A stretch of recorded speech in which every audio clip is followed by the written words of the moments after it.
ঘোষিত ৩ দফা দাবি পূরণ না হওয়ায় আন্দোলন চালিয়ে যাওয়ার ঘোষণা দিলেন পাবলিক বিশ্ববিদ্যালয় শিক্ষকেরা। অর্থাৎ দেশের সকল পাবলিক বিশ্ববিদ্যালয় সর্বাত্মক কর্মবিরতি অব্যাহত থাকছে।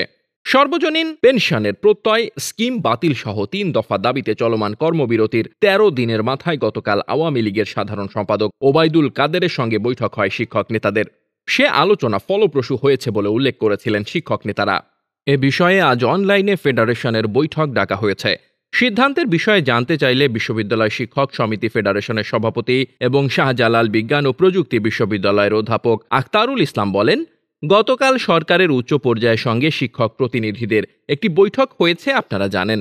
আলোচনা শুরু হওয়ায় আমরা খুশি হয়েছি, তবে আমাদের দাবিগুলো এখনো মানা হয়নি। আমরা আজ শিক্ষকদের সঙ্গে গতকালের বৈঠকের আলোচ্য বিষয়গুলো তুলে ধরেছি। এরপর সবার সঙ্গে আলোচনা করেই দাবি আদায় না হওয়া পর্যন্ত আন্দোলন চালিয়ে যাওয়ার সিদ্ধান্ত গ্রহণ করেছে।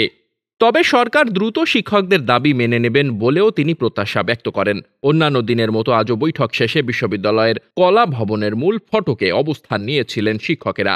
গতকাল শিক্ষক নেতাদের সঙ্গে বৈঠকের পর বিষয়টি নিয়ে ভুল বোঝাবুঝি ছিল জানিয়ে ওবায়দুল কাদের বলেছিলেন, সর্বজনীন পেনশন কর্মসূচির আওতায় সরকারি স্বায়ত্তশাসিত প্রতিষ্ঠানগুলো সবাই যুক্ত হবেন ২০২৫ সালের ১ জুলাই। পাবলিক বিশ্ববিদ্যালয় শিক্ষকদের ২০২৪ সালের ১ জুলাই থেকে পেনশনে যোগদানের বিষয়ে তথ্য ছিল, সেটি সঠিক নয়।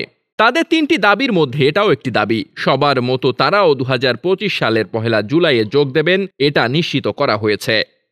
Desk report, বার্তাবাজার।